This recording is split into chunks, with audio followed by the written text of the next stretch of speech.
Very good afternoon, sir. Very good afternoon, everyone. Today, I, Jasmeet Kaur, welcome you all once again on behalf of Dr. Garhari Singhania, Institute of Management and Research, Kanpur. Most of you have already been with us since the first of the Wisdom Talk series hosted by GHS IMR in the previous week, and some of you are joining us for the first time in today's Expert Talk. Let me first introduce our Wisdom Talk series to you all, and this is the fourth Expert Talk that we are hosting as part of the Wisdom Talk series hosted by GHS IMR every weekend to hear the best of the mind with ideas bubbling up in the business communities.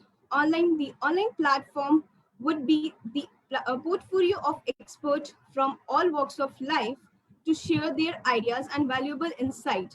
This would be immensely beneficial aspiring entrepreneur, managers, and students alike.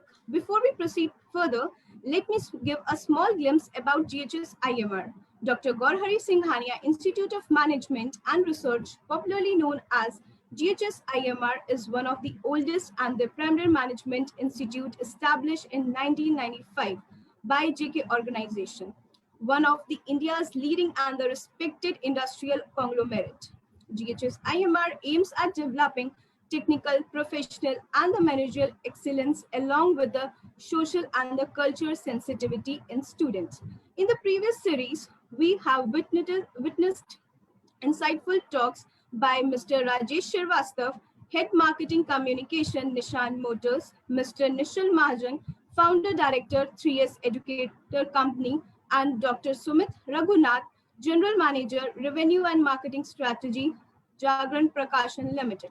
Today, we are eagerly awaiting to hear about Transforming the Mind by Dr. Alok Bajpai sir, psychiatrist and the senior consultant. Before I invite our speaker for the today's Expert Talk series, Dr. Alok Bajpai sir, psychiatrist and the senior consultant, let me briefly introduce him to all of you. Dr. Alok Bajpai is the psychiatrist trained at NIHAMS, Bangalore, presently working at Kanpur after few stints abroad. Apart from practicing psychiatry, a consistent focus on his work is with the children, adolescents, and youth, being associated with various institutes and schools. His work extends beyond to confine a clinic into the freelancers teaching on the mental and the health issue and the life skills. Psychiatry, physics, film, music, literature, and teaching are only some of them. He has been instrumental in many awareness campaign, workshop, especially with schools, and had a trained teachers aiming at increasing sensitivity towards the childhood problem in many Indian cities. He is also a regular columnist who writes about the issue of mental health, sociopolitics of life. One special passion with Dr. Alok sir is the transformational process of mind enhance the inner harmony and peace as Mahatma Gandhi remains his leitmotif and example. He is also the curator of an interactive program and are with Mahatma focusing on the transformative skills of Mahatma Gandhi. Mahatma Gandhi for him is the tool to improve the life skills and exploration continue in applying the Mahatma Gandhi's tools to the various walks of life, especially conflict resolution and the compassion. He is a cinema student and left his busy schedule to attend the FTII Film Appreciation course at Pune and did the similar course in Australia. He conducted the film appreciation course for the student too. He engaged in the interdisciplinary research at IIT and has a few publications in the scientific reports exploring the brain process. His mock course on the NAPTIL, psychiatry, and overview and how the brain creates the mind are popular. Now I pass on the center screen to the expert of the day, Dr. Alok Bajpai sir, to share views on transforming the mind. Sir, please. Thanks, Jasmeet. Am I audible? Yes, sir, you're audible.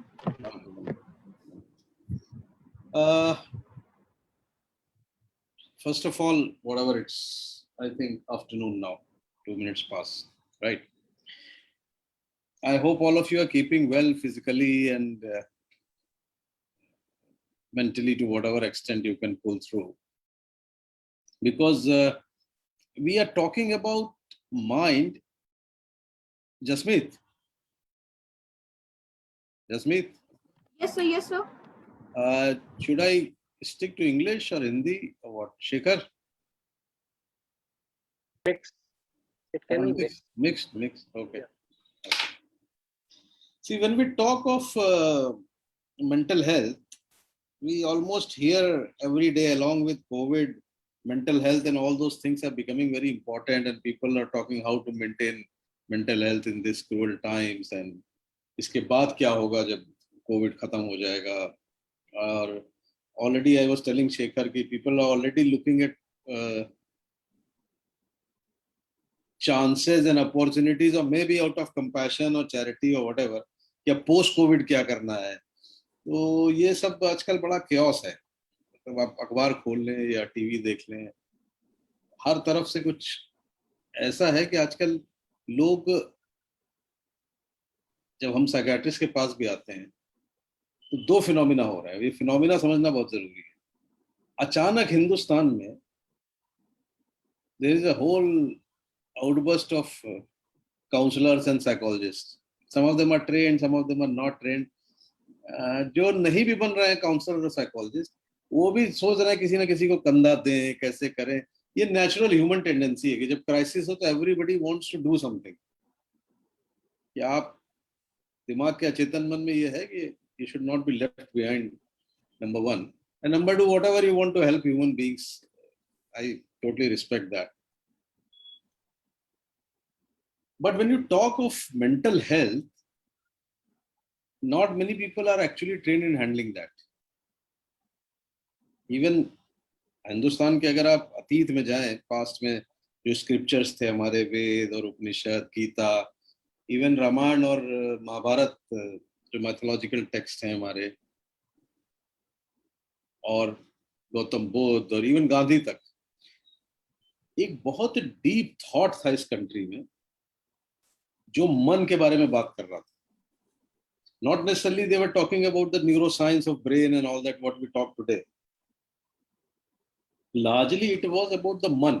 So मन, बुद्धि, चित्त, ये कई शब्द थे, लेकिन इस सारे स्क्रिप्चर्स का एक, चाहे वो पुराण की गाथाएं हो, चाहे वो माइथोलॉजी हो, अगर आप सुपरफिशियल लेयर हटा दीजिए कथा कहानी की, तो सब में कहीं ना कहीं जीवन जीने के तरीके थे उस समय भी.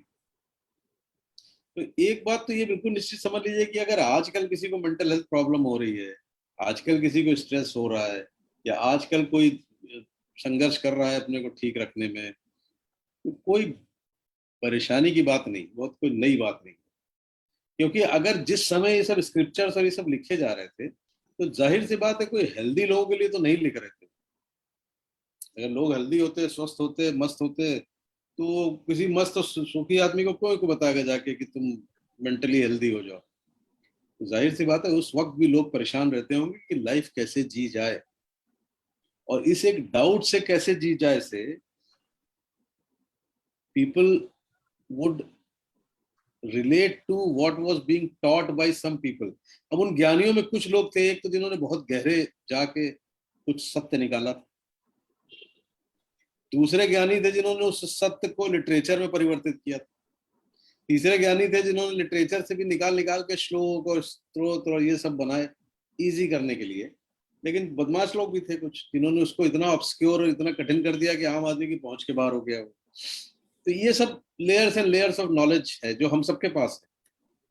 तो उसमें कोई ऐसी बात नहीं है कि पास्ट में क्या कहा गया, नहीं कहा गया.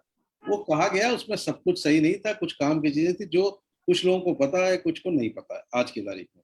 लेकिन मेंटल हेल्थ और स्ट्रेस और एंजाइटी के इशू तब भी थे जीवन में, आज भी. वो इसलिए है कि ह्यूमन ब्रेन ऐसा बना हुआ. तो ह्यूमन ब्रेन जो है वो एंजाइटी प्रोन है ही. लेकिन थोड़ी एंजाइटी जीवन यापन के लिए बड़ी अच्छी होती है कि आपको एंजाइटी है कि क्लास जाना है तो आप तैयार हो जाएंगे, एंजाइटी ऑफिस जाना आप तैयार हो जाएंगे, एंजाइटी है कि कोई डेडलाइन मीट करनी है. अगर वो भी एंजाइटी ना हो तो फिर आदमी पड़ा रहेगा आलसियों की तरह. But the same anxiety can become very very detrimental अगर एक लिमिट के बाहर चली जाए. Once it crosses the limit then it becomes a burden and that is a bad anxiety. इस बैड एंजाइटी में क्या होता है, ये जिन लोगों को, अगर आपको ऐसा लगता है कि अभी कोविड समय में कुछ नया काम हो गया, तो ऐसा कुछ नहीं है. मेंटल हेल्थ इश्यूज उसके पहले भी बहुत ज्यादा सीवियर हो रहे थे. पूरे देश का एंजाइटी लेवल थोड़ा हाइटेंड हो गया था. और जब एंजाइटी हाई होती है, जिस सबको एंजाइटी कहते हैं, वो एक बिना वजह की बेचैनी, मोटा मोटा ट्रांसलेशन अगर आप समझें उसका. लेकिन ये एंजाइटी सिर्फ बिना वजह की बेचैनी और घबराहट इस रूप में ही नहीं प्रदर्शित होती. ये एंजाइटी दिमाग के उन हिस्सों को भी एक्टिवेट कर देती है जहां से एंगर, उस वक्त भी लोग परेशान रहते हैं कि लाइफ कैसे जी जाए और इसे डाउन से कैसे जी जाए. I think somebody's mic is on, is playing, Facebook से आ रहा होगा. ओके, सो ये एंजाइटी उन ब्रेन के हिस्सों को भी एक्टिवेट करती है जहां से रेज आती है, जहां से एंगर आता है, जहां से क्रोध आता है. इस तरह की जितनी सिचुएशंस होती हैं उसमें कहीं ना कहीं जड़ आपकी बेचैनी का होता है. जैसे किसी ने कुछ कहा, अब आप उसको रिस्पॉन्ड मत करिए, या आपको जो कुछ करना है उसके विषय में रिएक्शन में आप कर दीजिए, नहीं करना मत करिए. लेकिन अक्सर ये होता है कि आप ना कुछ करते हैं, ना आप ना करते हैं, और आप एक अजीब सी एम्बिगुअस सिचुएशन में होते हैं जहां आपका दिमाग डिसाइड नहीं कर पाता. उस क्षण में जो अंदर ब्रेन के हिस्से एक्टिवेट होते हैं, वो क्रोध के रूप में, हिंसा के रूप में और तरीकों से निकल आते हैं. क्योंकि ठंडे दिमाग से, स्वस्थ दिमाग से गुस्सा करना, शांत मन से मर्डर कर देना, शांत मन से गाली दे देना, ये सब संभव है नहीं. वो एक मेंटल स्टेट जब तक चेंज नहीं होती तब तक ब्रेन ये करता नहीं. लेकिन इससे होता क्या है, इससे होता है कि आपके अंदर जो चल रहा था, जो आपके दिमाग की डिसीजन मेकिंग प्रॉब्लम थी, वो स्पिल होके बाहर आ गई. वो बाहर आ गई तो एक इंटरपर्सनल प्रॉब्लम बन गई, दो लोगों के बीच में या एक ग्रुप के बीच में. और उससे भी बड़ी तो फिर वो किसी भी लेवल तक जा सकती है, नेशनल लेवल तक जा सकती है. और ऐसा आप सबको तजुर्बा होगा, क्योंकि आप सब व्हाट्सएप इस्तेमाल करते हैं. So WhatsApp may be a source of some stupid knowledge. It's very rarely it can give you some entertainment, that is the best thing it can do. कोई मैसेज हो, पूछना हो, उसके लिए है. लेकिन बाकी आई थिंक वो बहुत ही घातक है. घातक ये है कि पहले जब किसी को किसी से दिक्कत होती थी तो लोग प्रश्न पूछ के या जवाब दे के या टेलीफोन पे बात करके पोस्टपोन कर देते थे कि जब मिलेंगे तब बात कर लेंगे. अभी सब खुल चुका है. एक आदमी को एंजाइटी होती है, आपस में कुछ हो जाए तो पूरे खानदान, दोस्तों, सब तक वो मैसेज पहुंच जाता है. अब वो एंजाइटी आपसे निकल के वो कमोबेश हर व्यक्ति तक चली गई. तो एक तो ये व्हाट्सएप. दूसरा एंजाइटी बढ़ने की वजह क्या है कि आपको इस सब इंफॉर्मेशन टूल्स से हर व्यक्ति को हर चीज पता होगी. अब वो व्यक्ति का दिमाग ही डिसाइड नहीं कर पाता कि ये जो चीज उसके दिमाग में प्रोसेस में इंफॉर्मेशन में आई है, ये उसके मतलब की है या नहीं. Everybody knows everything, but your mind is not able to process it. So if your mind is, देखिए दिमाग का काम बड़ा सिंपल सा है. दिमाग का काम सिर्फ ये है कि आपके दिमाग में जो इंफॉर्मेशन वर्ल्ड की आ रही है उसका एक रिप्रेजेंटेशन बनाना है. ब्रेन एंटिसिपेट करता है नेक्स्ट मूवमेंट, उसके बाद का मूवमेंट. थोड़ा बहुत शांत हो तो बहुत दूर की प्लानिंग कर सकता है. अब पर्पज आपका सर्वाइवल है, तो ब्रेन आपसे कोई ऐसा काम नहीं करवाएगा जो आपकी जान को खतरा हो जिससे. इसलिए ब्रेन स्टोरी पे स्टोरी बनाता चलता है, तो वो स्टोरी ही आपको जीवित रखती है एक्चुअली. तो ब्रेन का काम आपका सर्वाइवल है by anticipation of the future. अब एक्स्ट्रा इंफॉर्मेशन ब्रेन गैदर करता रहता है इसलिए कि उसको ये ना लगे कि कहीं कुछ सरप्राइज आ जाए अचानक. तो ब्रेन को जो पता लग सकता है वो ले जाएगा. लेकिन अब ये सोचिए, इसमें से इतनी इंफॉर्मेशन जो ब्रेन में जा रही है, आजकल ओवरलोडिंग हो गई है. पैंडेमिक की जगह इन्फोडेमिक भी चल रहा है साथ में. उसमें से बहुत सारी चीजों के लिए आप कुछ कर ही नहीं सकते। जैसे आप कोविड की न्यूज सुनते हैं, एक चैनल, दो चैनल, न्यूज़पेपर, फिर व्हाट्सएप, फिर उसमें से 90% चीजों के लिए एक्चुअली आप कुछ नहीं कर सकते। आपको पता लगेगा कि भाई हमें वैक्सीन लगाना है, तो आप कि अपनी पर्सनल थ्योरी कुछ भी हो सकती है, पर सरकार कहेगी 6 महीने बाद लगाना है, तो 6 महीने बाद लगवाइए। आप क्या कर सकते हैं? बीमार पड़ गए, आप डॉक्टर के पास जाइए, इलाज थोड़ा बहुत पूछ लीजिए कि क्या होता है। लेकिन हर चीज में, हर आदमी के दिमाग में, जैसे कोविड का बॉडी जिस बॉडी में जाता है ना, वहां एक नया स्ट्रेन पैदा कर लेता है, अगर इम्यूनिटी प्रॉपर नहीं है आपकी तो। And that is how COVID is not being able to stop, because इतने स्ट्रेन खड़े हो गए हैं कि उतने तो आप, मेरे ख्याल से थोड़े दिन में काउंटिंग बंद हो जाएगी। अपनी इम्यूनिटी से आपकी बॉडी लड़ ले उससे। तो वैसे ही इंफॉर्मेशन का भी है, आप इतनी इंफॉर्मेशन करके एक कहानी बना रहे हैं वो, लेकिन वो कहानी अनफॉर्चुनेटली क्या है इस वक्त आजकल के समय में, पहले, इससे पहले जो कोविड नहीं हुआ था, तो लोगों में एंजाइटी, फियर, अनसर्टेनिटी, चीजें खो जाने का भय, कुछ गड़बड़ हो जाने का भय, जो कि मानसिक बीमारियों के रूप में भी प्रदर्शित होता है। जैसे ऑब्सेसिव कंपल्सिव डिसऑर्डर है कि कुछ होने का भय आ जाता है, वही घूमा करता है, या डर हो जाए, या एक दूसरे में रिलेशनशिप प्रॉब्लम हो जाए, या किसी तरह का कोई सीरियस साइकोसिस हो जाए जिसमें दिमाग का रियलिटी से टच खत्म हो जाए। ये सब चीजें तो थी, लेकिन ज्यादातर लोग, ये परसेंटेज जिनको बीमारी होती है वो 10-15% लोग थे। बाकी 85% पीपल को कुछ प्रॉब्लम था, प्रॉब्लम ऑफ लिविंग कह लो, कुछ भी कह लीजिए, they were working all the time. मतलब अपने दिमाग की दुनिया से निकल के बाहरी दुनिया में कुछ कर रहे थे। तो एक लूप बना हुआ था विचारों का, और वो लूप से क्या होता था कि आप व्यस्त रहते थे, आपको दिमाग का अटेंशन मैकेनिज्म बाहर की दुनिया में लगा रहता है, जिससे आपको अंदर की एंजाइटी पता नहीं चलती थी। अंदर उतना ही chaos था, उतने टर्बुलेंस और छोटी मोटी सुनामीज चल रही थी। कोविड ने बाहर की दुनिया बंद कर दी, और जैसे ही बाहर की दुनिया बंद हुई, everybody was left to handle the inside of your head. उसने एंजाइटी बहुत बढ़ा दी। अब सारी कहानियां आदमी इंफॉर्मेशन गैदर कर करके बनाया जा रहा है, लेकिन सारी कहानियों का उन्वान क्या है, तो उनकी थीम क्या है? थीम एक ही है, fear. Fear of death, fear of business, fear of losing. ये तो एक एक्सटर्नल फियर है। एक दूसरे फियर खड़े हो गए। एक तो हिंदुस्तान में मजेदार क्या है कि हम लोग कहते कुछ हैं, करते कुछ हैं। तो जब हम प्रेम से एक साथ रहने लगे घर में, 2-4-10 दिन तो सब ठीक रहा, लेकिन अब इतना लंबा साथ में रहने लगे कि वहां दूसरी एंजाइटी खड़ी हो गई, वो दूसरे फियर पैदा हो गए। तो इतने सारे फियर्स के बीच में ब्रेन कहानी बना रहा है, और सबकी कहानी में बॉटम लाइन एक ही है, सर्वाइवल की। इसलिए एंजाइटी लेवल बहुत बढ़ गए हैं।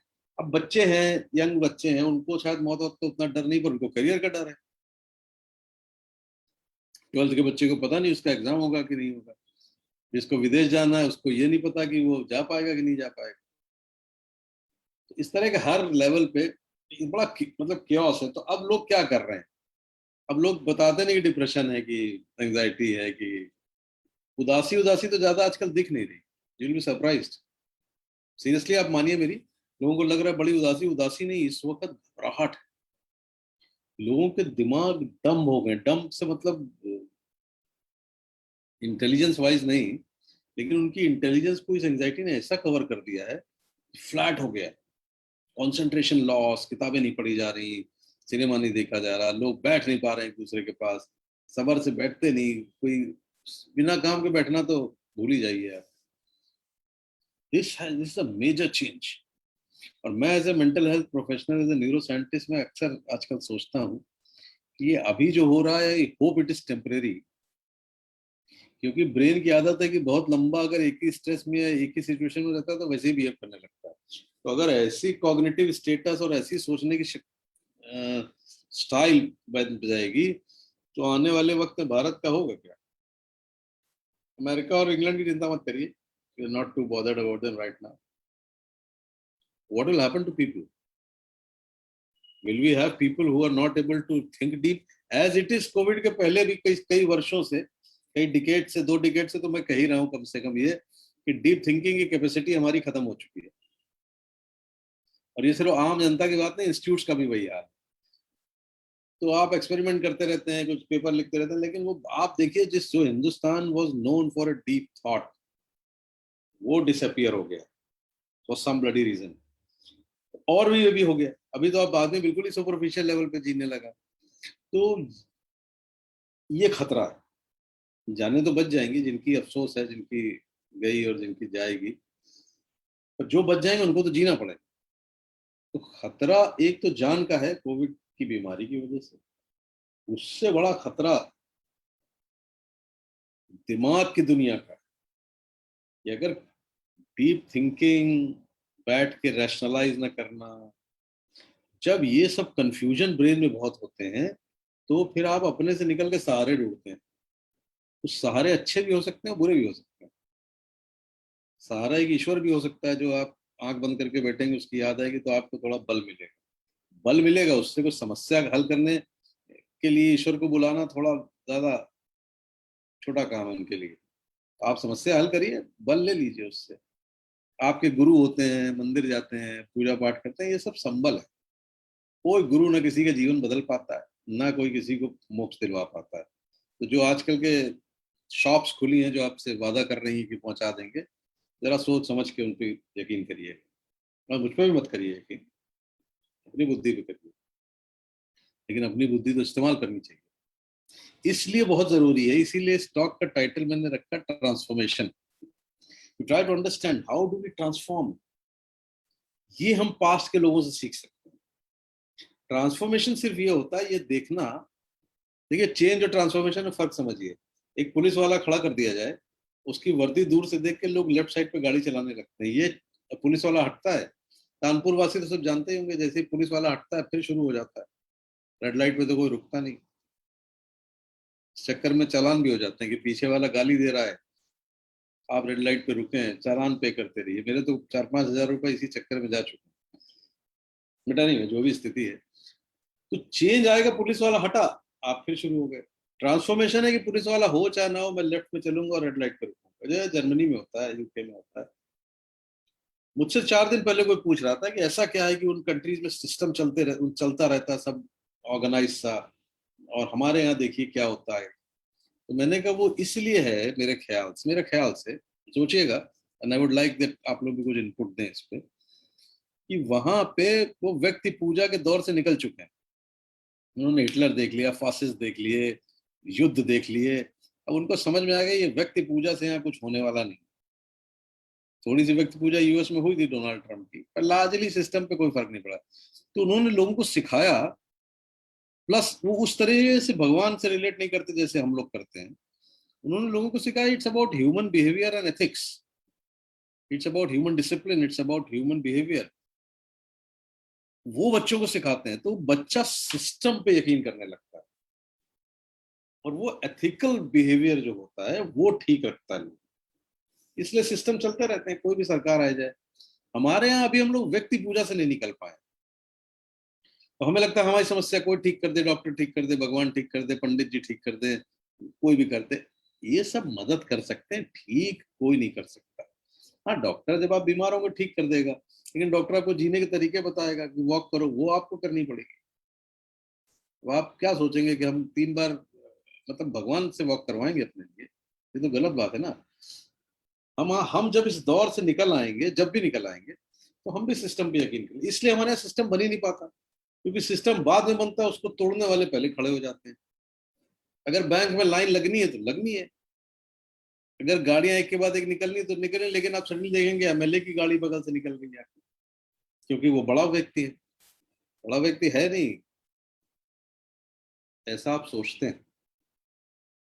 तो सबसे पहला ट्रांसफॉर्मेशन हमें चाहिए कि हम सब एज अ कंट्री, देखिए एक बात समझिए, अगर आप मेंटल हेल्थ और एंजाइटी और डर और ये सब अपना आइसोलेशन में बात करेंगे ना कि हमारा ठीक हो गया, हमारा ठीक हो गया, कुछ नहीं होने वाला। क्योंकि उसकी बहुत सारी जड़ें आप जैसे जीते हैं वैसे। यहाँ सुबह आप कहते हैं क्रिएटिव प्रोडक्टिव काम, यहाँ सुबह से उठ के आदमी किन झंझटों में फंस जाता है। तो दूध की, बिजली की, ड्राइवर की, मेड की, आज सेल्स टैक्स की, इसी में फंसा हुआ। एनर्जी वेस्ट है टोटल। क्रिएटिव प्रोडक्टिव काम का तो नंबर ही नहीं आता। तो आदत भी छूट गई हिंदुस्तानियों की। वो 2 घंटे हाय हाय मिजरी गॉसिप करेंगे, लेकिन बैठ के पढ़ना, सिनेमा देखना, ये कोई प्रोडक्टिव मेजोरिटी नहीं करती, क्योंकि उनको सिखाया नहीं, उनकी गलती नहीं है। तो सोचते इससे फायदा क्या। लेकिन हर चीज से फायदा, किसी भी चीज से कुछ नहीं है। तो कोविड ने फायदा दिखा दिया सबको कि क्या फायदा है, न जीने से, न मरने से, न बढ़ाना है, न लेना है, सब बराबर है। सिस्टम हमारा कोलैप्स कर गया आपकी बात। अब सिस्टम कोलैप्स कर गया क्योंकि पॉपुलेशन थी, ज्यादातर लोग सिस्टम फॉलो नहीं कर रहे थे। आप खुद ही देखिए, बिना वजह लोग अस्पताल जा रहे हैं, बिना वजह रेमडेसिविर लगवा रहे हैं, बिना वजह टेस्टिंग करा रहे हैं, हबड़ तबड़ मची हुई है। जिसके पास पैसा है वो दूसरी दुनिया में चल रहा है, तो सोचता है हम ऑक्सीजन सिलेंडर रख के बच जाएंगे। जिसके पास जरूरत है वो बेचारा तड़प तड़प के मर गया। तो वो बेचारा क्या, पंडित राजन मिश्रा मर गए तड़प तड़प के, उनको बिस्तर नहीं मिला। तो what I am trying to say is, when we will stop focusing ourselves on people and start moving towards system, then systems will improve. And I'm talking under the label of GHSIMR, so they know it better how systems work. They are the people who create. So system जब आप follow करेंगे, आपकी बहुत सारी survival की anxiety हट जाएगी। अगर आपको मालूम हो कि आप निकलेंगे, आपकी गाड़ी भाई आपको पार्किंग में मिलेगी, साफ करने वाले ने साफ कर दिया होगा, ड्राइवर आपका होगा, और बिना बताए आपको गायब नहीं हुआ होगा। या आप सुबह उठते हैं कि 8 बजे आपकी मेड आपको चाय पिलाए, और अनप्रडिक्टेबल है क्योंकि सिस्टम नहीं है, कभी है कभी नहीं, फंस गए आप। क्लियर हो जाएगा, है अवेलेबल है, अब बाकी काम हम ध्यान लगाए। जब ये सब करेंगे तो 70% ठीक रहेगा, 30% गड़बड़ तो जीवन में सबके रहती है। So that's what I am saying. So we have to be focus as a society towards maintaining our systems. तब ये सब बातें खत्म हो जाएंगी कि गवर्नमेंट ने किया, कि गाली दे रहे हो, एक दूसरे को ब्लेम कर रहे हो। क्या फायदा उनको बार बार क्या कहने से, मतलब हो सकता है गलती हो सकती है, हो सकता है थोड़ी बहुत सिस्टमेटिक गलती, बट मैं इसको व्यक्ति की गलती नहीं मानता हूँ। व्यक्ति की गलती मानता हूँ कि वो अपने विचार से बेस्ट करने की कोशिश कर रहा था, वो सिस्टम पे फिट नहीं हुआ, ये हो सकता है। पर ये भी कोई गारंटी नहीं कि दूसरा आएगा, दूसरा दूसरे प्रकार की गलती करेगा। हम सब गलतियां करते हैं, but if they we have a systematic failure, this time it was systematic failure because we don't pay respect to that. तो हम भी उतने रिस्पॉन्सिबल है जितने लोग हैं। तो पहला तो एक लार्जर लेवल पे सिस्टमैटिक इंप्रूवमेंट, ये ट्रांसफॉर्मेशन बहुत जरूरी है। जब समस्या आए तो उसके बेस्ट पॉसिबल समाधान ढूंढिए, कोई और कर देगा इस चक्कर में मत रहिए। आप प्रेयर करोगे, सोचोगे कोई आएगा, तो प्रेयर तो बहुत सारे लोग कर रहे हैं, हालात तो नहीं सुधरे ना। इसका मतलब जो ईश्वर या अल्लाह या सुप्रीम पावर है, वो भी जानते हैं कि इतनी प्रेयर करता है ह्यूमन बीइंग्स, इस पे नहीं आना है।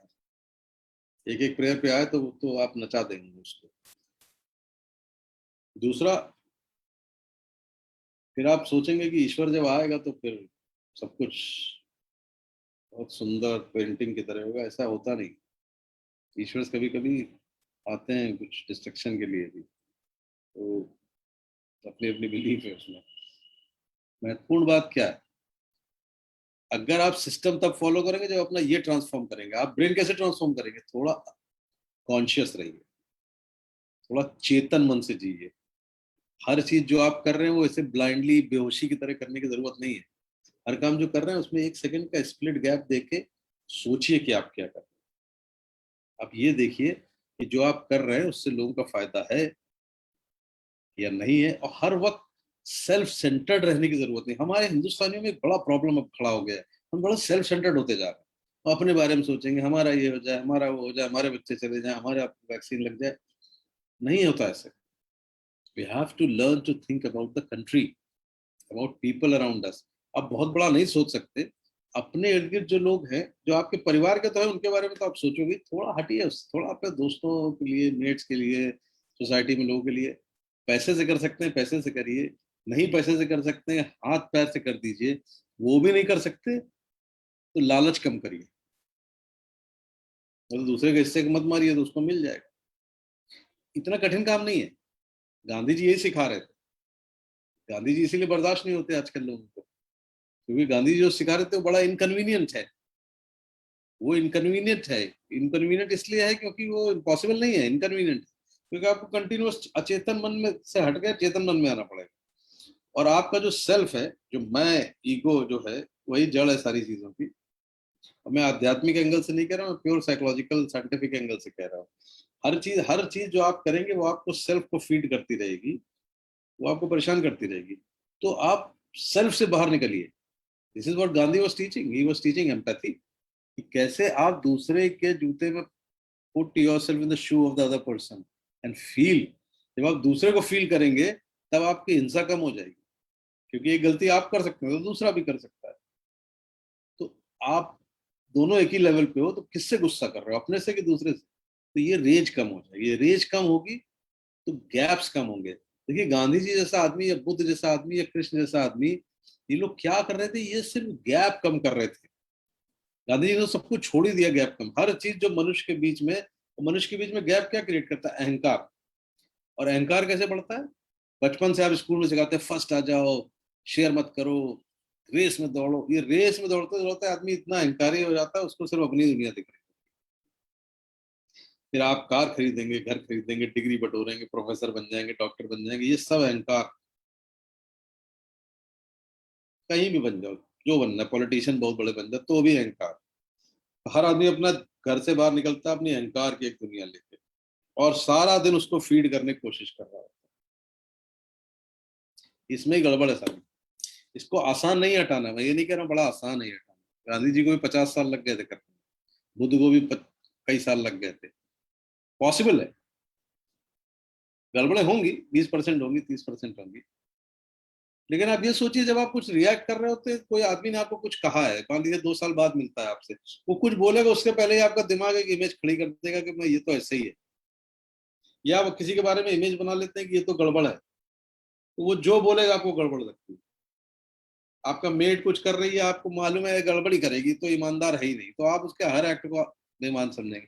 ये हमारे बायसेस हैं ब्रेन में। तो हमारी कहानी में इतने झोल है कि हम पहले से ही तय करके बैठे हुए हैं, टॉप डाउन थिंकिंग में हर चीज उसमें फीड करते हैं। ये सबसे बड़ा ट्रांसफॉर्मेशन होता है, मुश्किल होता है, लेकिन करते रहना चाहिए, कि आप किसी सिचुएशन को ऑब्जेक्टिवली देखना शुरू करें। और दो लोगों के बीच में गैप जिन चीजों से आता है, आप एंजॉय करिए, अपना पैसा सब करिए, लेकिन उस वही जीवन है और वही आपको श्रेष्ठ बनाता है, ये बेकार की बात है। क्योंकि सब एक जैसे हैं, सब एक जैसे। और ये तो आप आजकल देख ही रहे हो। ट्रांसफॉर्मेशन के लिए सिस्टम पे आप ध्यान दें। उसके लिए पहले अपने सिस्टम पे ध्यान दें। अपना सिस्टम ये है कि कोई सिचुएशन है तो उसको ऑब्जेक्टिवली समझिए, पुरानी कहानी बायसेस लाने के बीच में जरूरत नहीं है। That is one. Second, you have to be conscious that other person is also human being, right? So Gandhi ji तो यही कर रहे थे। गांधी जी ने हर वो चीज जो दो मनुष्यों के बीच में गैप क्रिएट करती है, ज्ञान भी हो चाहे वो, ज्ञान भी बड़ा गैप क्रिएट करता है। तो ज्ञान का अहंकार जो है वो तो पैसे के अहंकार से भी बड़ा। तो ये अगर आप प्रैक्टिस करेंगे तो देखेंगे आपकी बिना वजह की एंजाइटी जो चलती रहती है कम हो जाएगी। बाकी जीवन मृत्यु तो किसी के हाथ में है नहीं, आज का दिन है हाथ में। Plus third thing which you should do is learn to live in now. What you have in your hand is today, so focus on today, work on today, make it more productive, have some creative hobbies. दुनिया में बहुत cinema है, knowledge है, gather करिए। जितना आप जानेंगे उतना आपका दिमाग एक्सपैंड करेगा। जितना दिमाग एक्सपैंड करेगा उतनी छोटी मोटी चीजें परेशान आपको कम करेंगे। जब हम बहुत छोटी चीजों में स्टक हो जाते हैं, ये मैं आपसे ही नहीं कह रहा हूँ, मैं अपने आप से भी कह रहा हूँ। ये सारी चीजें जो मैं आपसे कह रहा हूँ हर टॉक में, मैं एक्चुअली अपने आप से कहता हूँ। पता नहीं इंप्रूव होता है कि नहीं, वो तो मुझे वक्त बताएगा। गड़बड़ होती रहती है, तो मैं नहीं कहूंगा कि सब कुछ, लेकिन ये शायद मैं थोड़ा बेहतर हो गया हूँ कि मुझे पता रहता है कि क्या है। उस वक्त रुके ना रुके बाद में भी पता रहता है। लेकिन मैं देख रहा हूँ कि जितना आप स्टक होंगे छोटी चीज, कभी कभी गुस्साना भी ठीक है। मतलब फ्लैट फ्लैट बोर्ड मत बनिए, गुस्सा ही है। एक आदमी एक ही तरह का व्यवहार बार बार कर रहा है तो कभी गुस्सा प्रदर्शित करना पड़ेगा। कोई आदमी बिल्कुल बेकार की बात कर रहा है और आपको उसके इंटेंशन समझ रहे हैं तो प्रदर्शित करना पड़ेगा। लेकिन वो क्षणिक होना चाहिए, बहुत ज्यादा उसको डैमेजिंग नहीं होना चाहिए। बहुत लॉन्ग टर्म में डैमेज करने से कोई फायदा नहीं कोई चीज। सो मेरे ख्याल से तो अगर आप वर्क करें इस पे ऑन अ डेली बेसिस, तो एक तरफ बैठ के लिख लीजिए अपने इश्यूज, देखिए उनके क्या प्रैक्टिकल सॉल्यूशंस है। जिन चीजों में आप कुछ कर सकते हो, एक्शन ले सकते हो, कर लीजिए। जिसमें नहीं एक्शन ले सकते उनको छोड़ दीजिए, जस्ट लीव इट। जब वक्त आए तब कर लीजिएगा, और जो काम आपको करने हैं वो करिए। अपना कॉन्शियसनेस बढ़ाने से, अपना दिमाग एक्सपेंड करने से आपकी प्रॉब्लम छोटी मोटी लगेगी, होता रहता है। और plus learn to flow, why get into this trouble. प्रवाह है, चलता रहेगा, अपना काम करते रहिए आप। तो बहुत कोई कठिन कार्य नहीं है ना। मेरे ख्याल से इतनी इतना मैं रोक देता हूँ इस पे, और कुछ सवाल ववाल अगर पूछना चाहें आप लोग तो पूछ लीजिए। शेखर। जी सर। जी भैया। हाँ तो अब प्रश्न। आपने जो भी व्याख्यान दिया है अभी तक, जी। उसमें सबसे बड़ी चीज जो हम लोगों को अच्छी लगी वो है कि आपने एक इस तरीके से बताया है कि जैसे कि घर में बैठे हो और कोई बड़ा अंकल या भैया कोई मैं बातें बूढ़ा काम की मैं बूढ़ा ना बता बनूं। रहा हाँ। है। तो द ट्रांसफॉर्मेशन ऑफ माइंड, जैसे कि आपने कुछ पॉइंट्स बताए कि हम लोग सोसाइटी में क्या दिक्कत है, क्योंकि हम हाँ। लोग व्यक्तिवादी ज्यादा है, हाँ। और एक किसी अननोन पे एक हमेशा एक होप या आसरा हाँ। बनाए रखते हैं। हाँ। तो कहीं से हमें ये एक लगता है, जो मेरा खुद का चिंतन है, कि हम लोग एक इमोशनल सोसाइटी बहुत ज्यादा है इंडियंस। अगर हमें एक इंसिडेंट ध्यान आता है पानीपत की लड़ाई का, हम्म। जिसमें कि पेशवा जब गए लड़ाई हम्म। लड़ने पानीपत की तरफ अहमद शाह अब्दाली से, हम्म। ये हुआ कि भाई उनकी जो घर वाली थी उन लोग ने कहा कि भाई हम लोग भी चलते हैं, हम्म। वहां से लड़ाई के बाद जब जीत जाएंगे तो हम लोग वहां पे पूजा और वो सब कर लेंगे। हम्म। तो कहने का मतलब है हम लोग तार्किक और based on fact, being scientific, उन सब के अलावा जब इमोशनल हो जाते हैं तो कई बार चीजें दिक्कत होने लगती है। तो कहाँ उसकी पर। वजह है, उसकी वजह है शेखर। किसी भी सोसाइटी को आप देखिए दुनिया में, जिसको आप कल्चर और सिविलाइजेशन तो टाइम बाउंड चीज होती है। जैसे अभी हम एक सिविलाइजेशन में जी रहे हैं। जी। मोहनजोदाड़ो हड़प्पा अलग सिविलाइजेशन था, तो बुद्ध के समय का अलग सिविलाइजेशन था, है ना। भाषा, कॉमन शेयर्ड ज्योग्राफी, ये सब चीजें आती हैं। एक कल्चर भी होता है एक चीज। कल्चर कहाँ होता है? कल्चर कोई हवा में तो है नहीं। कल्चर हमारी मूर्तियों में है, जो ज्ञान हमने ट्रांसफर किया है, जो वर्ल्ड व्यू ट्रांसफर किया है, वही है। जी। अब वर्ल्ड व्यू बनता कहाँ से? आज से 5,000 साल पहले का आदमी हमारी तरह थोड़ा ना सोच रहा होगा। या जी। मैं जो सोच रहा हूं वो पास्ट से बिल्कुल डिस्कनेक्टेड नहीं है वो, क्योंकि मैं जो भी बोल रहा हूँ उसमें 5,000 साल की कहानी जुड़ी हुई है, जी। या उसके पहले की कहानी। जी। जी। जो जेनेटिक्स हमें ट्रांसफर हुई है, हमारे ब्रेन के नेटवर्क फॉर्म है, उसमें वो सब चीजें हैं, पढ़ के हैं नहीं है। ट्रू नॉलेज अगर तुम देखोगे तो हमें फिर ऐसा एक बच्चा पालना पड़ेगा जिसको कुछ ना बताओ, और फिर देखो क्या बनता है हम्म। ओरिजिनल। मुश्किल होता है। जी। पर बुद्ध थे, ये थे। लेकिन आपके दिमाग में सबसे इंपॉर्टेंट चीज जो बनती है वो माइथोलॉजी से बनती है, मिथ। जी। ठीक। मिथ बनती है उसमें क्योंकि ब्रेन हमारा एक्चुअली, जैसे मैंने कहा, ब्रेन हर क्षण में कहानियां बना रहा है। और कुछ इंफॉर्मेशन ब्रेन लेता है, उसको आपके अचेतन मन में से चेतन आने में कहानी बन रही होती है, स्टोरी। तो जब पहले लोग स्टोरी बनाते थे तो क्या करते थे? गुफा में कलर से जानवर बना देते थे, भीम पेटिका में बनाए हुए, राइट। हमारी रामायण, महाभारत, ग्रीक माइथोलॉजी, सारे हर देश के पास अपनी माइथोलॉजी है। अब माइथोलॉजी एक ऐसी चीज है जो कई लेवल पे देखी जा सकती है।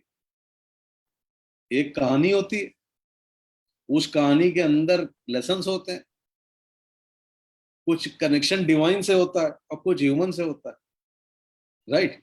जी। हम लोग इमोशनल इमोशनल सब ह्यूमन बीइंग है, क्योंकि ब्रेन ऐसा बना है कि इमोशन और ये सारा सिस्टम फॉलो करना, rationality is about, there is nothing called rational. All our thoughts are covered with emotion. It is the balance between thought and emotion which creates a balanced rational human being. Right. हमारे यहाँ क्या गड़बड़ हो गई कि disparity economic बहुत थी, जी। ज्ञान की डिस्पैरिटी भी बहुत थी, है ना। कि जो ज्ञान सीधी भाषा में कहा गया होगा वो लोगों ने उसको कॉम्प्लिकेट कर दिया, आम आदमी से दूर कर दिया उसको। तो सब किसी एक ज्ञानी आदमी के हाथ जोड़ने लगे। आज भी जोड़ते हैं हम लोग, अरे आप मान, आप बता दो हमें। वो अपना इंटरप्रिटेशन बता रहा है, उसको क्या पता है, is not the creator of it, we haven't met the creators ना। तो हुआ क्या, हम लोग कहानियों में ज्यादा उलझ गए, उसके अंदर के मैसेज में को नहीं पढ़ा हमने। वो मैसेज था इंटेलेक्चुअल कॉग्निटिव लेवल पे। आप पूरी Gita is a highly intelligent cognitive document, right. और कृष्ण अर्जुन से कह रहे होंगे, जो भी भाषा बोलते होंगे उसी में बोल रहे होंगे। संस्कृत के ब्राह्मण तो थे नहीं, और कृष्ण तो कनेक्टेड रहते थे लोगों से भी और उधर भी। तो हो सकता है कोई आम बोलचाल की भाषा में बोल रहे हो। अब जो भी हुआ उसका कॉम्प्लिकेट हुआ नहीं हुआ, what I am trying to say, क्या गड़बड़ क्या हो गई। अब उन्हें कृष्ण भगवान ने ये कह दिया, कोई नहीं जाके सोचता कृष्ण भगवान ने ये कहा है तो क्यों कहा, वन, और आपकी लाइफ में कैसे अप्लाई हो रहा है। ये फेलेसी बड़े बड़े पढ़ाने वाले कर जाते हैं जी। तो जब आप कहानियों में इन्वॉल्व हो, अच्छा इसको मैं दूसरे उदाहरण से क्लियर कर देता हूँ। आप सिनेमा देखने जाते हैं लोग सिनेमा में रोने लगते हैं, हंसने लगते हैं, विलेन पे गुस्सा आ रहा होता, कर रहे होते हो ना। तो आप कहानी में इन्वॉल्व हो रहे थे। डायरेक्टर ने बड़ी इंटेलिजेंटली एक कहानी बनाई है जिसमें आपका अनकॉन्शियस माइंड सक हो जाएगा। लेकिन अगर मैं आपसे कहूं at the end of it कि यार कैमरा वर्क कैसा था म्यूजिक कैसी थी, तो फंस जाओगे, फिर वो नहीं बता पाओगे। क्योंकि दिमाग, फिर जब आप फिल्म अप्रिसिएशन कर लेते हो या आप डायरेक्टर की निगाह से देखते हो, तब आप देखते हो कि कैमरा कैसे चल रहा था, कि कैमरा कुछ कह रहा था क्या, या हीरो के सर के बगल में जो स्पेस था क्या वो कुछ कह रहा था, या वो साउंड पीछे आ रही थी वो कुछ कह रही थी। समझ गए? या कलर ऐसा क्यों था। ढेरों चीजें फिल्म बनाने में जाती हैं। जब लोग फिल्म अप्रिसिएशन शुरू करते हैं उनको बड़ी दिक्कत होती है, क्योंकि वो इस पे ध्यान देने लगते हैं तो कहानी इधर उधर हो जाती है। तो फिर कुछ लोग कहते हैं यार कहानी में रस लो भैया, अंदर इमोशन बड़े अच्छे लग रहे हैं, मौज लो। क्योंकि ब्रेन जो है, ब्रेन तो सिर्फ चाहता ये है कंफर्टेबल फील करना। तो ब्रेन तो इमोशन पे ध्यान दे गई। ये हिस्सा ब्रेन का जो सोचता है वो बहुत बाद में डेवलप हुआ इवोल्यूशन में। ट्रांसफॉर्मेशन का बेसिक लाइन बहुत अच्छा तुमने पूछ लिया, is about balancing this thought and emotion, is nothing else. आपका मन कर रहा होगा कि गाड़ी किसी के आगे निकाल के चले जाए, सड़क पे देखते हो ना। और लड़का जो आप मोटरसाइकिल से बहुत तेज से आपको ओवरटेक करता है, कहाँ जाता है, आगे पान की दुकान पे रुक जाता है। मतलब थॉट जीरो है। अगर वो थॉट लगाता सोचता 2 मिनट बाद पहुंच जाएंगे पान की दुकान पे, ऐसा क्या हो जाएगा। समझे? तो ये हम लोग की गड़बड़ ये है कि हम लोग इतना प्रीमियम इमोशनलिटी ये, और ये सब बढ़ रहा है। जानते क्यों बढ़ रहा है? क्योंकि हमारा सिनेमा देख लो, कुछ भी देख लो, हर चीज इमोशनल बने हुए हैं। अभी कोविड है, बीमारी है, समस्या है, भैया मिल बैठ के उसका हल करो, उसमें इमोशनल हुए जा रहे हैं जी, है ना जी। पॉलिटिक्स का भी योगदान है इसमें। हमारा पॉलिटिक्स को रैशनली नहीं करता कोई, वो इमोशनल कार्ड चल रहा है। और वो इमोशनल कार्ड कास्ट हो सकता है, जेंडर हो सकता है। मतलब why does everything has to be emotional? This is the problem, sort it out. लेकिन हमारा चूंकि हमारी माइथोलॉजी से हमने गलत चीजें पिकअप कर ली हैं, हमने इमोशनल कहानियां पिकअप कर ली हमने। उसके अंदर का महाभारत अगर आप देखिए, महाभारत में कोर कहानी तो सिंपल है ना, वो घर घर में होती है। लेकिन उसके अंदर जो लेसन है, जो वर्च्यूज और वैल्यूज और कंट्रोल ऑफ माइंड, वो बड़े इंपॉर्टेंट है। लेकिन वो तो पता ही नहीं लोगों को। समझे आप? इसलिए और एक जो दूसरा क्वेश्चन इसी समय आ रहा है, एक ने पूछा है कि एंजाइटी के बारे में आपने बताया, और एंजाइटी आती है इंफॉर्मेशन से, किसी ना किसी इंफॉर्मेशन के इनपुट से। नहीं, तो इंफॉर्मेशन से नहीं आती जी। अगर वो इंफॉर्मेशन प्रोसेस होके ब्रेन सही ढंग से कैटेगराइज नहीं करता, उससे आती। ओके। तो उसमें जो एक स्टेप आता है कि आप में क्यूरियोसिटी रहती है इंफॉर्मेशन अटेंड करने की। बिल्कुल। खास करके जैसे कि भाई व्हाट्सएप में मैसेज है तो देख लें, कोशिश कर। कई बार हम लोग चाहते हैं, बहुत से अप्रिय मैसेज है ना पढ़े तो शायद एंजाइटी ना हो, तब भी हम लोगों का मन करता है कि हम इसको पढ़ें या वो वीडियो देखें, तो उस हाँ, क्यूरियोसिटी को कैसे कंट्रोल करें? या जो शादीशुदा लोग हैं वो उनसे पूछो, बीवी कुछ कहती है तो हम्म, हमें मालूम है क्या है, अभी कौन सा, छोड़ो यार, बात खत्म करो, ये होना ये चाहिए, लेकिन आप तुरंत तत्पर होकर लड़ाई लड़ने लगते हैं, जी है ना। वो भैया मेरे ख्याल से क्या है, ब्रेन की कंडीशनिंग ऐसी है। ये चीजें जो बनाई गई हैं व्हाट्सएप और ये सब, ये आपके ब्रेन में टेक्नोलॉजी का इंट्रूजन है। हम्म, आप ये समझिए, पहले आपका दिमाग टेक्नोलॉजी बढ़ा रहा था, जी अब see the change which has come. जी पहले हमारे दिमाग से टॉर्च बन रही थी, ये बन रहा था। तो एक पहले ऐड चल रहा था, technology is an extension of brain. जी जी। जो जो आपका ब्रेन कर रहा है, हम्म, आप चिड़िया की तरह उड़ नहीं सकते, हवाई जहाज बना लिया आपने। आप दूर नहीं देख सकते, दूरबीन बना लिया आपने। हम्म, समझ गए आप। जी हम जो जो बाकी स्पीसीज की एक्स्ट्रा ऑर्डिनरी कैपेसिटीज को काट के जो हमें बनाया गया है, ठीक, जी वो एक्सटेंशन था। अब उल्टा हो रहा है, अब टेक्नोलॉजी आपके दिमाग में घुसी जा रही है। आप ही ने बनाया, घूम के गोल चक्कर में सब कुछ सर्कुलर है दुनिया में। जी जी व्हाट्सएप कंपल्सिव टचिंग है, वो आपकी कंटिन्यूअस नीड उसने क्रिएट कर दी है ऑफ बीइंग कनेक्टेड। किससे कनेक्टेड हो, क्यों कनेक्टेड हो, पता नहीं। तो इंफॉर्मेशन पर से इज नॉट बैड, लेकिन इंफॉर्मेशन लेके उसको प्रोसेस करने का समय भी तो दो। जैसे ड्रीम स्लीप होती है ना, ड्रीम स्लीप के एपिसोड रात में हाँ हाँ इंफॉर्मेशन प्रोसेसिंग के लिए होता है, लेकिन आजकल लोगों की स्लीप ही गड़बड़ है, कोई 8 घंटे ढंग से सोते ही नहीं। बहुत बड़ी एंग्जाइटी की वजह तो ये है कि लोगों की नींद प्रॉपर नहीं है। जी उस वजह से क्या हो रहा है कि इंफॉर्मेशन प्रोसेस नहीं हो रही। तो आप कोई नई चीज सीखते हो, आपका ब्रेन ऑलरेडी क्लॉग्ड है, आपके नर्व सेल्स ऑलरेडी फायर कर रहे हैं पिछली इंफॉर्मेशन से। जी जी वो कौन हैंडल करेगा, वो इमोशनल सेंटर्स हैंडल करने लगते हैं, हम्म, राइट। इंफॉर्मेशन पर से is not bad, you should be able to process it and handle it well. Leave the nonsense. and for that what is essential? How to process, how to know पहले that I am भैया able to? पहले अपने को समझो कि तुम्हारी need क्या है। जी पहले अपने को समझो, this is my interest and this is not my interest. अपना अहम कम करो। हर चीज जानना जरूरी नहीं है दुनिया में। जी आजकल हर आदमी हर चीज जानना चाहता है, क्योंकि शाम को कॉकटेल पार्टी में वो इंफीरियर नहीं फील करना चाहता। तो you there are people who will talk of finances, hmm, who will talk about the prime minister's policies. जी They will talk about quantum physics, about philosophy, about God, about Advait, about Aham Brahmasmi. They know Krishna, they know Shiv, they know Steve Jobs also, they know Bill Gates also, they know. अबे संभव है क्या? संभव है क्या? हाँ, नहीं संभव वही, ये बात हाँ? सही कही आपने बिल्कुल। हर एक चीज ये लोग इंफॉर्मेशन में आगे रहने की एक जो रेस है कि हम ज्यादा अच्छा, जानते ये हैं। लोग ये लोग MS धोनी के बैंक अकाउंट भी जानते हैं। हम्म, और यही लोग ये भी जानते हैं कि कंगना रनौत क्या कर रही है और दीपिका पादुकोण क्या कर रही है। जी जी और ये लोग ये भी जानते हैं कि लोकल MLA क्या कर रहा है, भैया जी क्या कर रहे हैं। और सब कुछ पता जब करोगे, तो सब कुछ पता करके करना क्या है, पहले तो ये तय कर लो ना। जी लेकिन ये मुश्किल काम है, मेरे कहने से होगा नहीं, क्योंकि सबकी बहुत तमन्ना है मुश्किल, आजकल।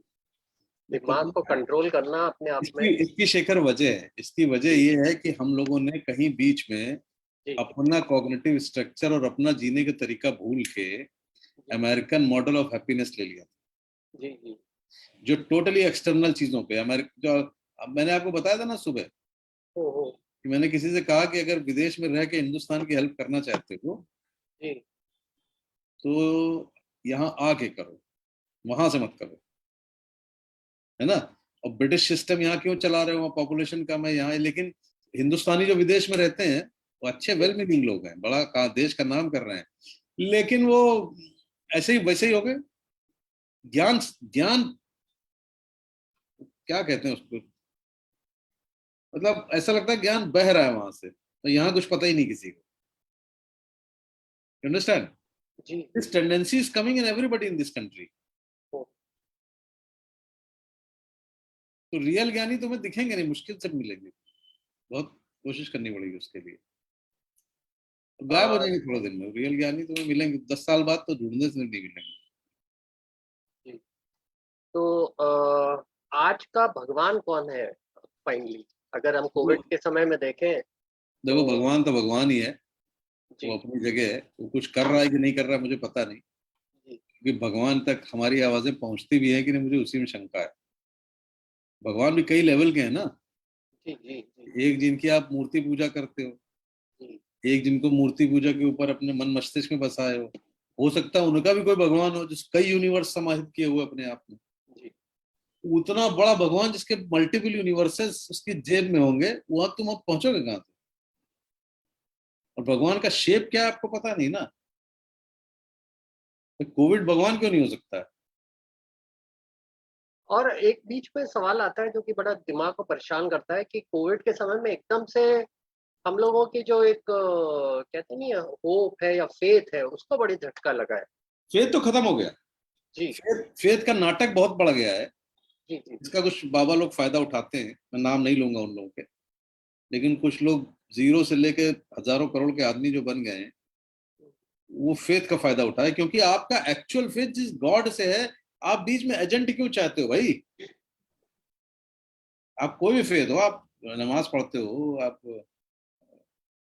पूजा करते हो, आप जाओ मंदिर मस्जिद अपना जाके जो भी करते हो करो, लेकिन आपको जो जब आपको डाउट होता है किसी एक प्रोसेस पे, शेखर, जी मैनेजमेंट का उसूल है ये, आप ऑल्टरनेटिव प्रोसेसेस कब क्रिएट करते हैं मैनेजमेंट में, और जब क्यों नहीं करके रखते हैं बाय द वे? जब नहीं काम कर रही होती चीजें तो ऑल्टरनेटिव बस और सर्वाइवल। सर्वाइवल। तो आप मुझे बताइए कि इतने जो बीच में एजेंट हैं भगवान परमात्मा से मिलाने वाले, जरूरत क्या है उनकी? तो इसी से जुड़ा हुआ एक छोटा सा और सवाल आता है हाँ। कि सेल्फ फेथ कैसे बढ़ाया जाए, अपने आप पे देखो गुरु, विश्वास। ब्रिलियंट में हर आदमी के पोटेंशियल होता है, हर आदमी की कैपेसिटी होती है, हर आदमी का गुण होता है। कृष्ण ने अर्जुन से कहा था स्वधर्म निधनम श्रेयम पराधर्म भयावह। अपने धर्म में मर भी जाओगे ठीक है, दूसरे के धर्म में जियोगे भयावह होगा। अपना धर्म पहचाना जीवन का एकमात्र उद्देश्य है। मरने से पहले पहचान लो बस, चाहे एक दिन पहले पहचानो। उस एक दिन में तुम्हें लगे कि नहीं यार मुझे तो डांसर बनना था, तो अगले दिन भले मरना, उस दिन तो डांस कर ही लो। सही कहा। एक एक दिन तो जी लो। जी जी जी ऐसे तो रैंडम आप पूछ लो यार, मतलब समझ में आ रहा है किसी को कि क्या कर रहा है आदमी? जी अगर इतना, मैं तो एक बड़ा सिंपल पैरामीटर है शेखर, जी अगर मैंने अपना गुण ढूंढ लिया तो मैं जो काम कर रहा हूँ वो मैं करता रहूंगा, कुछ और चीजें करता रहूँ साथ में, लेकिन बेसलाइन नहीं छोड़ूंगा अपनी। जी जी अगर कोई किसी भी क्राइसिस में मैं अपना काम छोड़ देता हूँ तो वो मेरा गुण था ही नहीं। जी सही कह रहे समझे आप? हो। तो थोड़ा कठिन हो गया है, लेकिन सब चिंतक लोग होंगे सोचें बैठ के। जी और इस समय जबकि आप बोल रहे हैं तो बहुत सारे सवाल उमड़ उमड़ रहे हैं, बट हर किसी सवाल ना तो पूछे जा सकते हैं आप और ना ऐसा करिए, ही। ऐसा करिए, मैं अपना नंबर दे दे रहा हूँ, जी ठीक है? जी जी नंबर सब लोग नोट कर लें, हाँ, जो ऑडियंस है वो नोट कर ले और व्हाट्सएप पे आपसे। बात कर लें, वरना ईमेल लिख दें मुझे। जी जी तो मैं टाइप कर दूं, लोग इसमें पढ़ तो पाएंगे नहीं ना, मैं बता देता हूँ। एक हाँ नंबर बता लिख दीजिए। लीजिए, 9839027207। रिपीट कर दीजिए एक बार। 9839027207। इस पे आप व्हाट्सएप कर लीजिए, आराम से वार्तालाप करिए। जो मुझे पता होगा मैं बता दूंगा, जो मैं डिस्कवर करूंगा वो भी शेयर कर लूंगा आपसे। क्योंकि मेरे साथ मतलब ये सब बातें मैं आपसे नहीं कह रहा हूँ, मैं अपने आप से भी कह रहा हूँ। ये सब हमारे आपके दोनों का दिमाग तो सबका मनुष्य का एक जैसा है। और ये ऐसा मत सोचिए कि ये सत्य बदल जाता है किसी लेवल पे जाके, ये सत्य वही रहता है। जी आप हमारे, जो केओस आपके इंस्टीट्यूट में होगा जी वही केओस पीएमओ में भी होगा, हम्म, वही व्हाइट हाउस में भी होगा। जी लेवल अलग चेंज हो जाते हैं, पैटर्न्स वही रहते हैं, क्योंकि ह्यूमन माइंड वही है ना। तो मतलब जब ऐसे ही रहना है तो फिर सुधारने की कोशिश करो बस, और क्या हो सकता है? जी और तो किसी के हाथ में कुछ है नहीं। बिल्कुल। तो तो इस आराम से वो भेज हम्म, सकते हैं मुझे। तो वैसे तो बात करने का और भी मन था, बट किसी समय। वजह से, हाँ समय। हम्म, So finally, lot of thanks to you for Thank you. sharing your thoughts with us, and in fact, they were very, very much linked to our daily life, and we were able to empathize with them and understand them, and can possibly can imbibe them. हाँ, So now I pass on the stage to Jasmeet yes. to end. Thank you, Shikhar, thank you. Thank you, Hmm. Jasmeet. Please take over.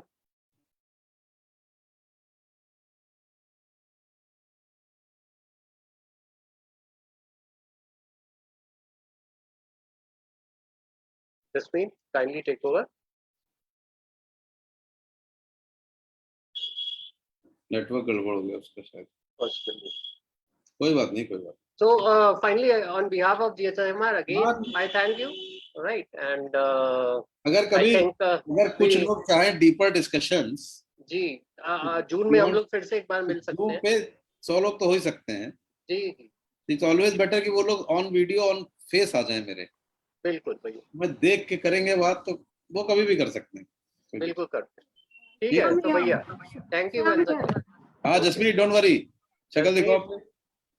My video is not opening because. कोई बात नहीं बेटा, thank you very much for doing all this. Yes, sir. Sir, हाँ। small thank you. अरे हो गया बच्चे, ऐश करो, जाओ। Okay, thank you everybody. अरे रिकॉर्डिंग भेज दीजिएगा आप मुझे। हाँ बिल्कुल जी। Bye bye Okay. Jasmeet, thanks.